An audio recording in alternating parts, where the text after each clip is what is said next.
Welcome, ladies and gentlemen, back in year 2022. We are back. This is the No Preparation Podcast. I am your host, Nick Vittoria, alongside my co-host, Matthew Mancini. How are y'all doing?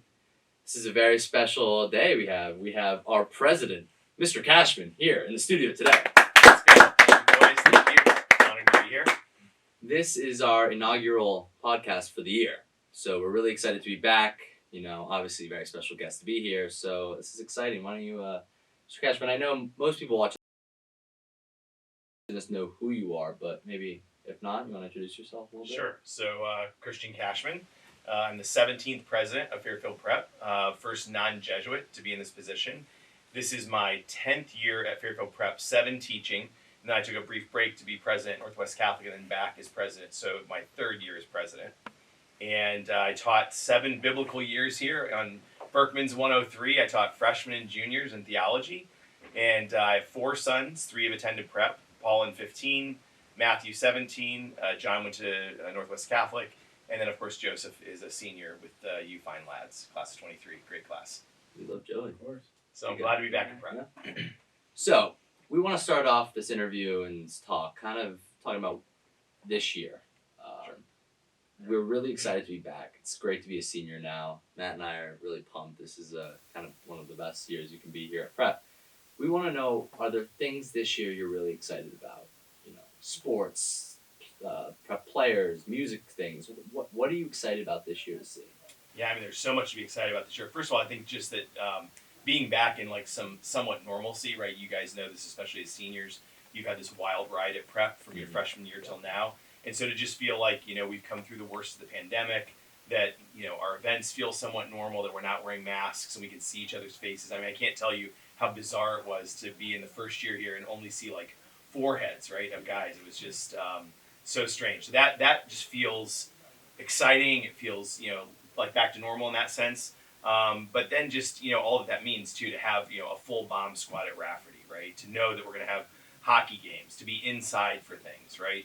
But no, I think the energy this year is great. I have to say, really proud of the class of 23 seniors for leading us through this. I think there's been just a lot that you guys have had to do that other classes haven't, to pick up slack, right? And just, you know, make things happen and motivate the younger guys. So I'm excited about that. I'm excited certainly about our athletics this year. We've got some really incredible senior leadership on all of our squads, including sitting right here on our soccer team, which is having a great season. Looking forward to all those things. Also really excited about some of the new things that are happening, like the podcast club, like our sort of, you know, concerts in McLeod for musicians. Yeah. You know, today's assembly where we're sharing poetry and alumni features. Just a lot of stuff I think that's exciting. Also, it's our 81st year in North Benson, so we're marking some milestones here. Yeah, we got a nice presentation today with alumni Felly. How about that? That was pretty cool. And I just wanted to be known for the record while we're in here. I taught that kid.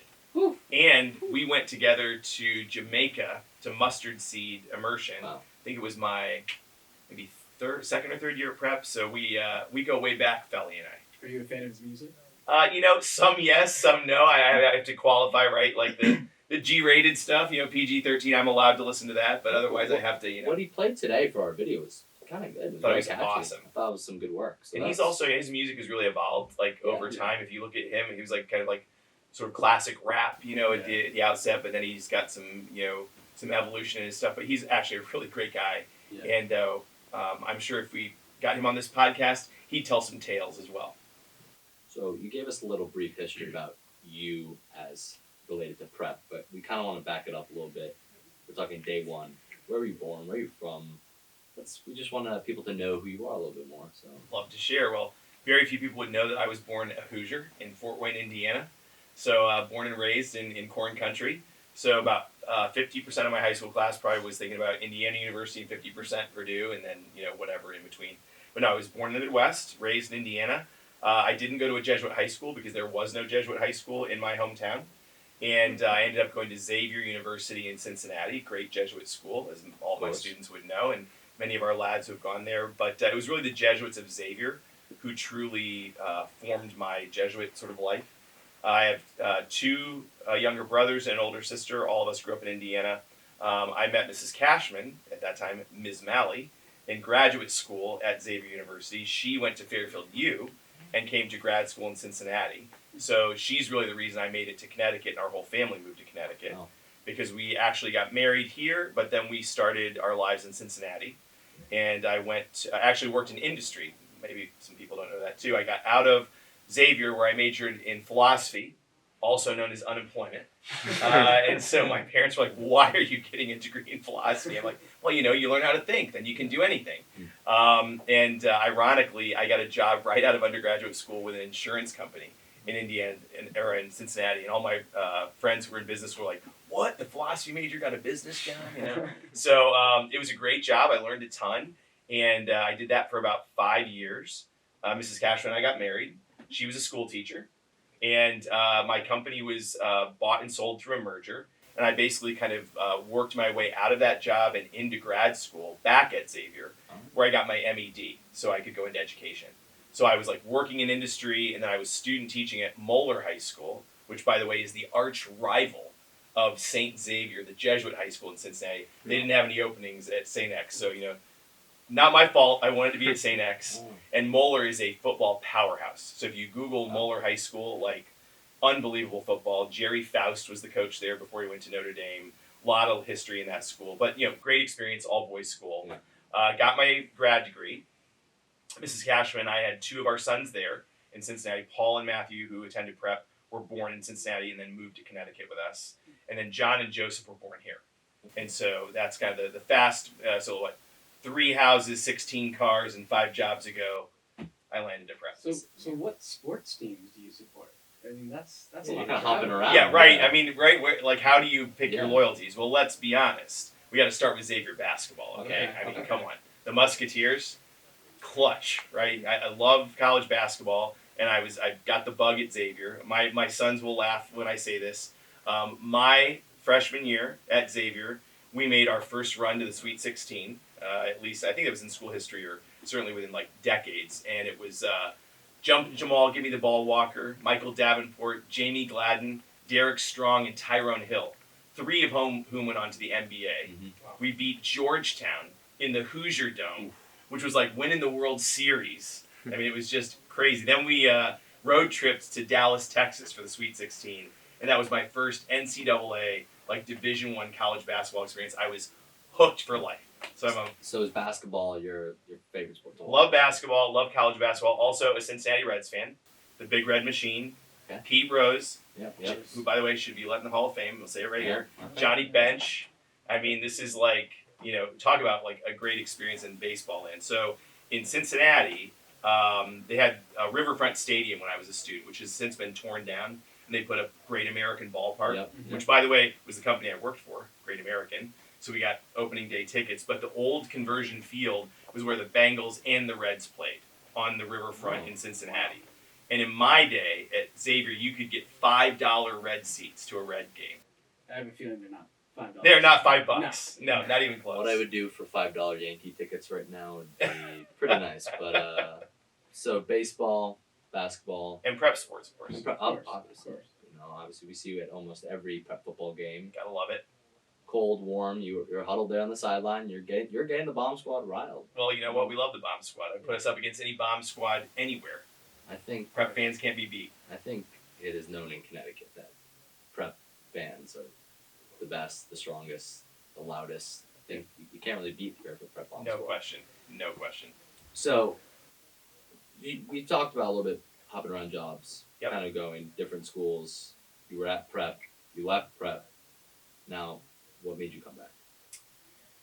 Well, it's a great question, and I'll give a Jesuit answer. Discernment, right? I mean, this was a classic. When I was teaching at prep, I obviously could have seen myself at prep, long term. And there was this opportunity after my 7th year of teaching to take over as head of school at Northwest Catholic in West Hartford, where we previously lived. Mm-hmm.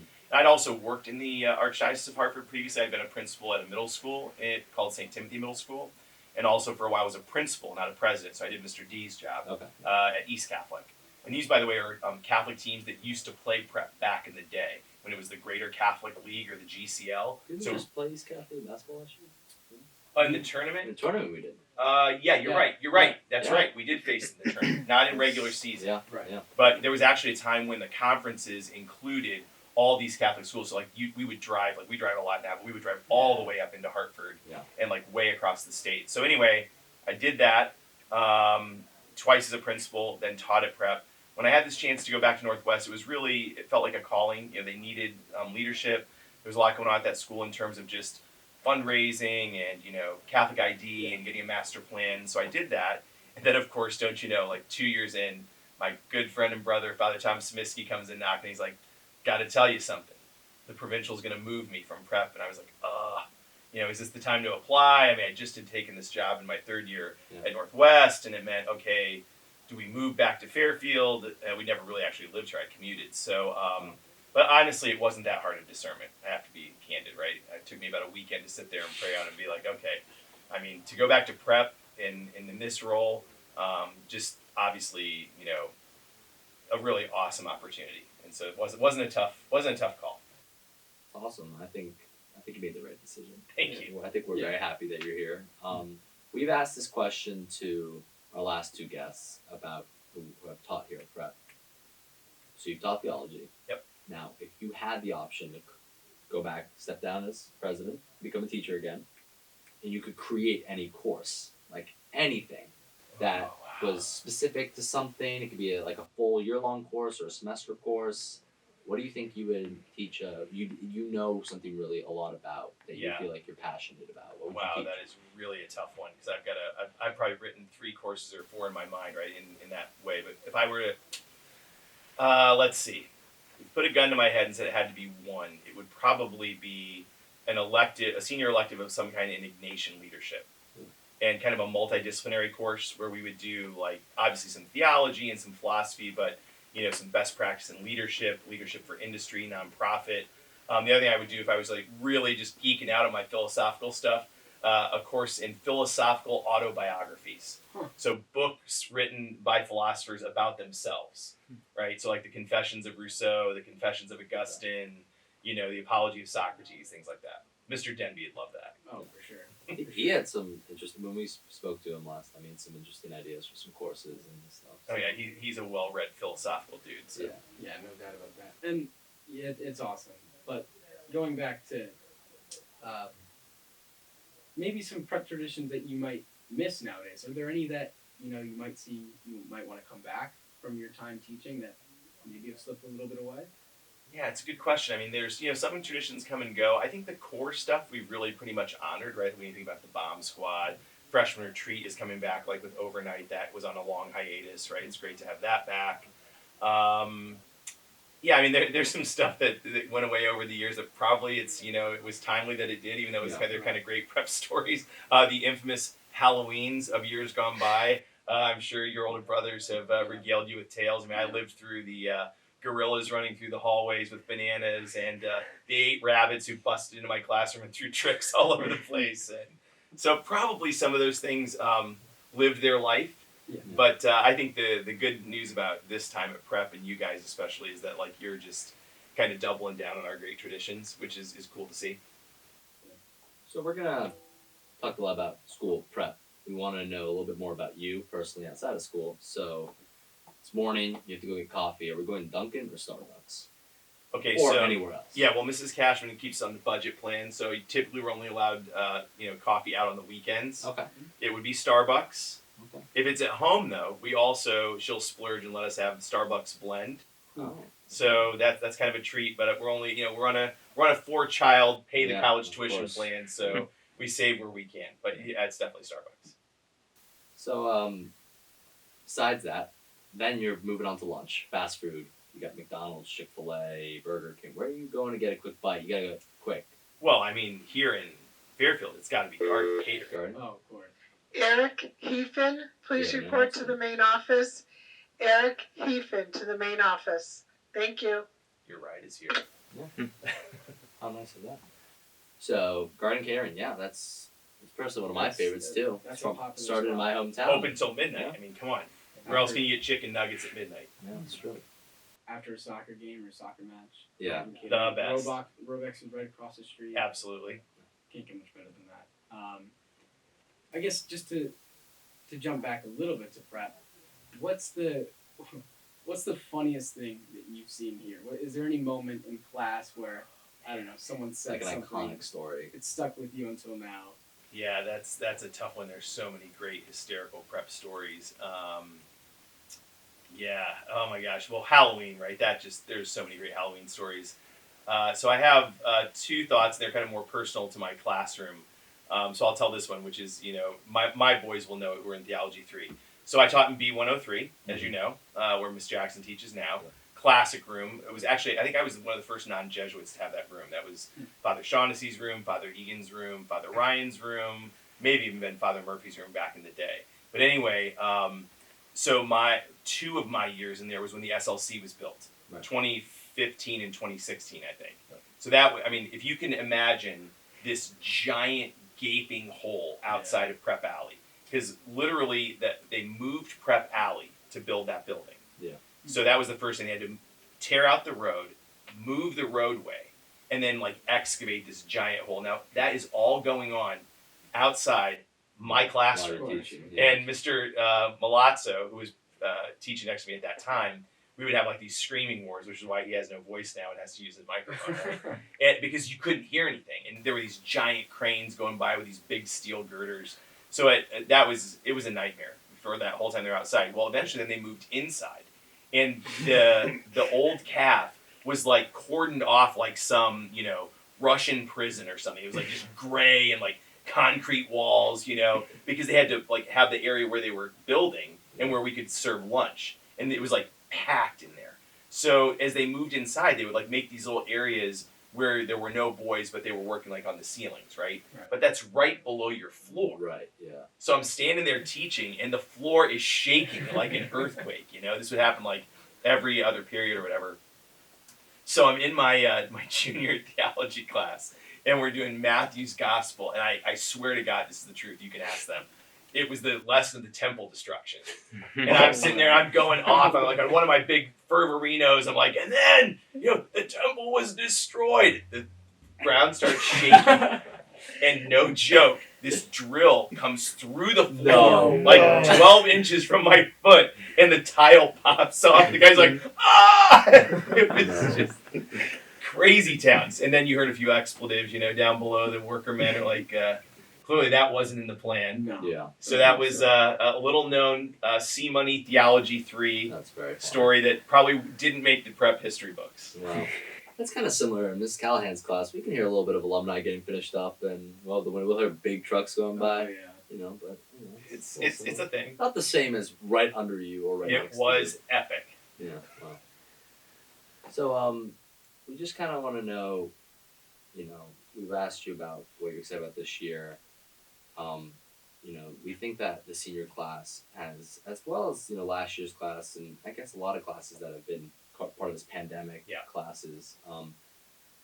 We want to know what is special about this class of 2023. What do you see? I mean, obviously we know your son is in this class. Right. You get a little bit of insight. So tell us about is there anything from the class of 2023 that you think is just really special, or?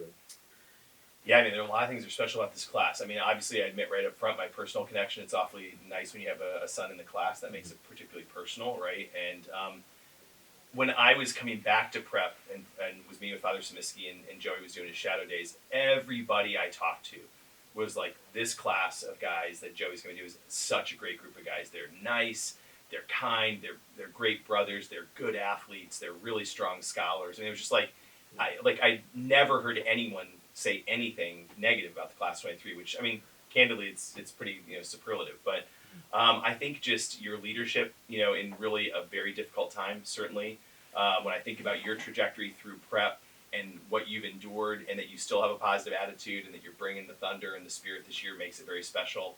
Also, I'll be candid, right? We all know that we've carried a burden together with the loss of Jimmy, and so I think that special is kind of a weird word to say, but I think it is special in a way because you've experienced a hardship, but also the grace of being brothers, and will be for your whole lives. That is just incredibly special. And then I think too that you're at prep in a time that's really exciting. There's a lot of change too. Right. I mean, there are things that are really on fire around here. I mean, other classes didn't have this innovation center, Yeah. for example, and you're the first class to really like live into it, right? We love this space. True. So I mean, things like that, you know, are really pretty unique, and so I think that every class is special. I want to be clear, but every class also has its own story, right? At Prep, and you guys have certainly got your own story that's going to be in the history books here and remembered for a good long time. No, I agree. I think this past year we've bonded in a way that I personally have not seen any class bond. And at times, like we heard today, we all need someone to lean on. Yeah. Which leads me to my next question of, what's the greatest piece of advice that you've been given, whether it's in your professional career, as a kid? What's the greatest piece of advice that you've heard and that you can give to some of our prep students today? Wow, that's a profound deep. question. Yeah, Right, that's a great question. It's really profound. I mean, you know, there are those things which I think are always tried and true, just about focusing on, you know, family and friends and, you know, the things which matter most. But I'll offer this one, which was a Jesuit teacher of mine at Xavier who was teaching theology and took summer retreats, used to say about life and about all that we do. He'd say, remember, it's an inside job. It's very Ignatian, right? He would say, remember, everything you do, everything you pursue, everything you do with a real passion, it's an inside job, meaning it begins within, right? Most of life outside of ourselves, we don't control. We don't control what happens in life. We don't control generally what happens to us, right? But we do have complete control over our inner life. And that was a very Ignatian lesson, right? That's what Ignatius learned in his life, that really what transforms the outside is what's going on inside. And how I, you know, reflect on my experience, how I reflect on my mistakes, how I don't let any experience get past me and not think about how it can change me, how it makes me better, how it makes me a better man, a more compassionate person, a better dad, a better teacher, which frankly is what I love so much about teaching at Prep, right? Is you're like with all these faculty who everybody is about being excellent, right? In reflection and connecting with the boys. And then you get to share that with the boys in class. And so, I mean, to me, that was one of the most profound lessons I ever got from a Jesuit teacher, and I think of it every day. That's a deep question, perfect response, obviously. So let's hop around a little bit to another thing that I was thinking about actually last night before, you know, not that I was preparing for this interview because obviously no preparation, but all off the dome, right? Yeah. So I've seen multiple times you play the piano. And I gotta say, it's pretty impressive. Here it comes. It really is very cool. Joey has told me that you've actually written some or composed some music The yourself. Joge out me here, man. So where's the musical background from, and kind of like what is music to you in your life, and if anything, are there any musical artists you're really big in that you really love that are like influential, or you just like, you know, road trip music, you know, like what is music to you?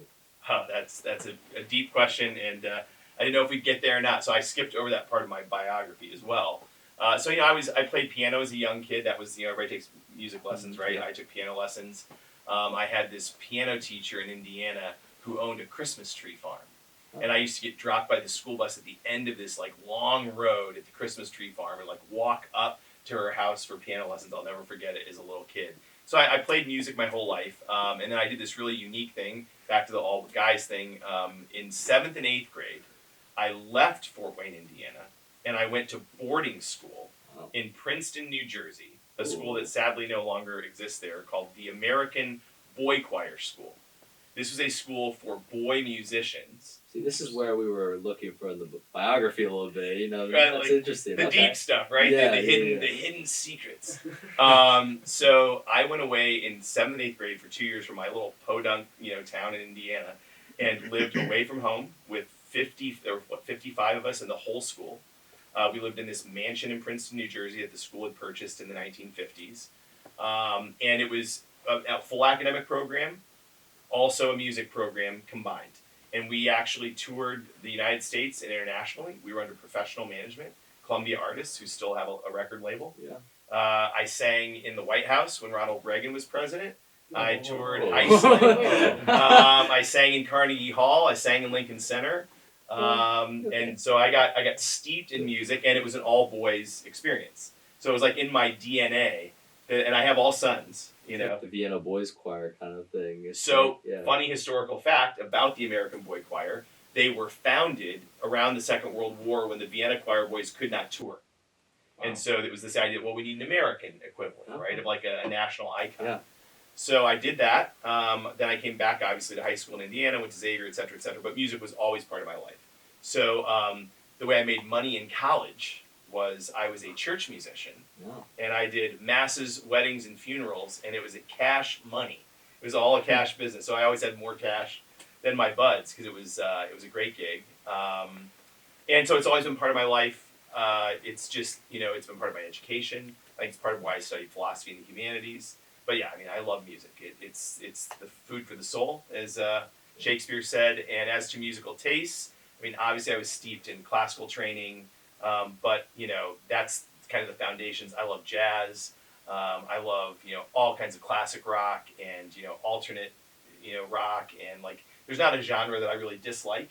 I mean, I don't like everything I hear in every genre, but I'm one of those people who, like, music is the thing. So just throw it at me, man. I mean, even there's a little country in this kid, from Indiana. So, right? So are you getting paid by Prep every time you play it? I wish. Yeah, I mean That's purely a donation. Yeah, I remember actually, there was some mass. I think it was the junior ring mass last year. Yep. And you were playing something original, and I was sitting next to Joey, and I was like, "Wow, your dad's really good at piano." He goes, "He wrote this," and I was like, "Oh, okay." He outed me. So yeah, I think it's very cool. We kind of went over that or went way past that when you were getting the background, and we kind of forgot about it. It's a bit of a footnote, on the life story, but now it's and of course it makes me just really love music at Prep too, right? Because we've got that's the thing about Prep, like best kept secret of Prep is you got guys who are like multi-talented here. Yeah. You got guys who are So athletes, BJ musicians, today, writers. sang I mean, beautifully. how about that? Yeah, it was that awesome. kid's got like some I mean, pipes. Man, it was He can sing. amazing. So any like music artists, or modern day, old school, who are you listening to? Yeah, good stuff. So let's see, because I have young sons, right? So I actually often like to listen to their playlists because that kind of leads me down the road. Okay. Love Bonnie Bear, Okay. Who's one of my son's favorites. I do like Felly actually. There we go. go. He's a Prep stud. What can I say? It's a plug right there. A big plug. Little known artist that you all should know about is Eva Cassidy. Eva Cassidy passed away sadly from an early cancer in her life. I think she was like in her 40s or 30s, and she was like kind of a crossover musician, jazz kind of solo artist. But if you should download her stuff. I mean, you talk about the voice of an angel. I mean, just a brilliant musician. All jazz, right? Miles Davis, John Coltrane, Thelonious Monk, Chick Corea, and I love the classics, right? I mean, love the Beatles, love the Stones. Yeah. Bruce Springsteen. I mean, come on, what's not to love? American Icon. Absolutely, love the music. So we like to wrap up with you talking about something that's really important to you. So we kind of give this podcast actually allows for our faculty, and hopefully we have some alumni on to leave like a final message, something that they want people to know.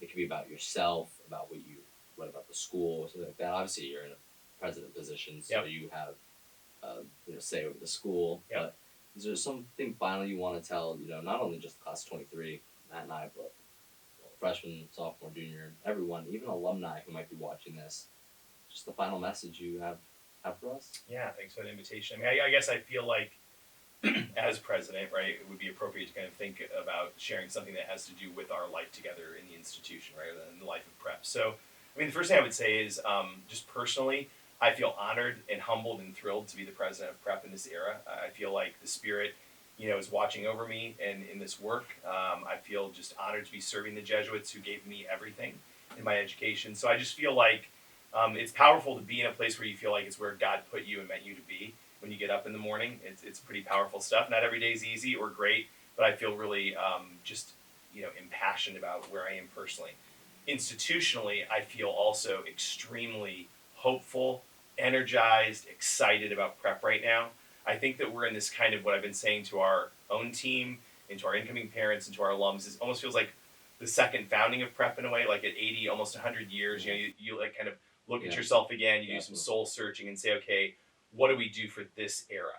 And I think that was Father Samiski's idea as well, right? You look around us, this is like cutting edge stuff that we're Yeah. offering at Prep, Yeah. and yet it's rooted in a great tradition Yeah. that goes way, way back. And so I think that that's exciting. As I think you guys know, we're doing some significant outreach to our alums. We're hoping to really blow the doors off of some of our programs, raise a ton of money over the next 3 years, quite frankly. It's not only about the money, it's about what will that do as resource. Yeah, So what are of the course. priorities? Access and scholarship for Prep, so Prep can stay Prep. We're a Catholic Jesuit all-boys school that's been serving guys of diverse populations since the founding. They care about that.